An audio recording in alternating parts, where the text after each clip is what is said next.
Fun Facts presents the 1968 Ford Mustang Shelby GT500. Was it one of the classic muscle cars? Well, back in 1968 when this car was introduced, we have some fun facts, so let's get started now. The Ford Mustang was never really known as a true muscle car, but rather as a pony car. Along with the Plymouth Barracuda, the Chevy Camaro, the AMC Javelin, the pony cars were less muscular, more affordable, less performance-oriented muscle cars, but like many of the mentioned Mustang competitors, its pony car status was soon to be set aside for the desire for performance. Carroll Shelby and his company got a hold of the Mustang in 1965 and started making the high-performance GT350. It was not until 1967 that the GT500 entered the lineup with the Ford Police Interceptor V8 engine.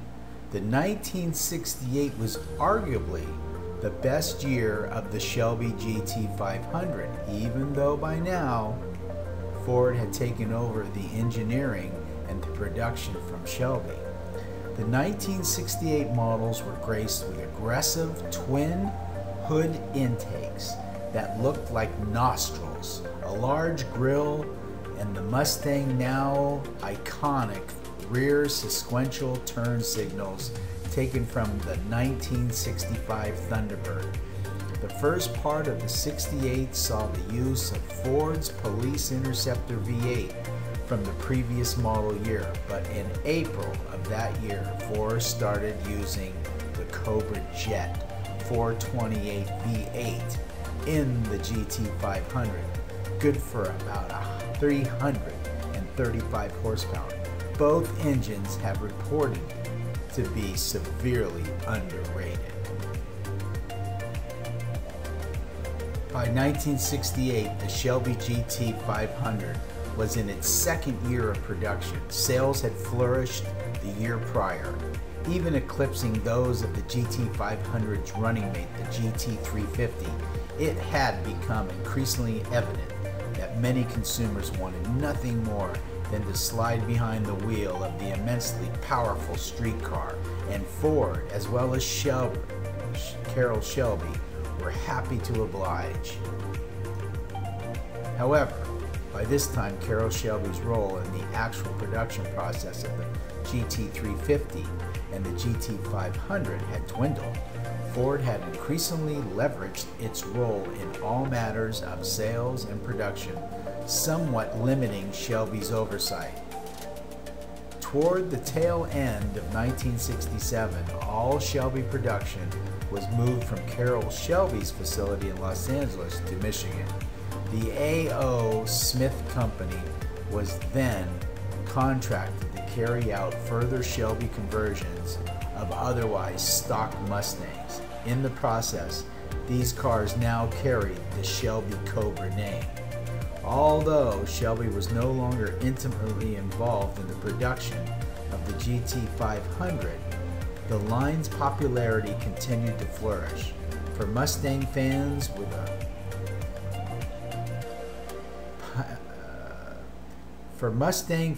with a penchant for pure power, the 1968 would prove to be a banner year.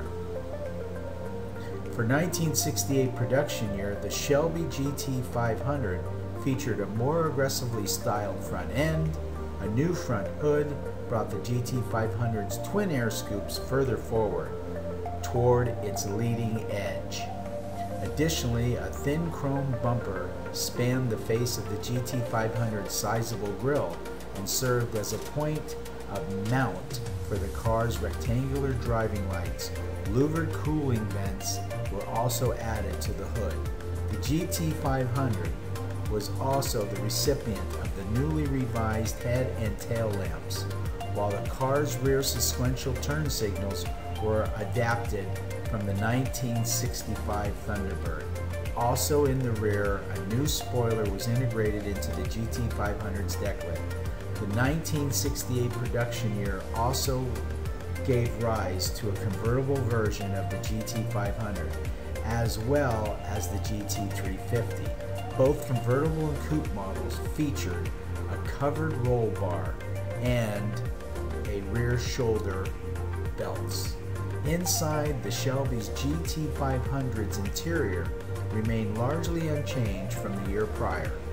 With a few minor exceptions, the GT500 now featured wood grain trim and dash paneling, as well as a Cobra embossed center console lid. In 1968, production year proved to be somewhat irregular. In terms of Shelby's GT500's available power plants, initially the GT500 retained the use of its 428 cubic inch Police Interceptor V8 from the year prior. However, this would change midway through production, spawning a new variant of the GT500 altogether. The 1968 Shelby GT was available in Raven Black, Acapulco Blue, Lime Gold, Wimbledon White, Highland Green, Candy Apple Red, Fleet Yellow, Dark Blue Metallic, and Gold Metallic. The available interior colors, the 1968 GT500's interior was available in either black or saddle. If you found yourself this far into the video, we'd like to thank you for taking the time out of your day to watch the video. If you'd like to continue reading about all the specs, I'll leave a link below from the MustangSpecs.com website. If you like our video, please give us a thumbs up. It really does help our channel. And if you like our channel, we'll be doing all the supercars, the hybrid cars, the custom cars, the hot rods, the muscle cars, and there's a little bit of everything for everybody. So again, thank you for taking the time out of your day. We hope to see you when we upload our next video. Always take good care, and thank you.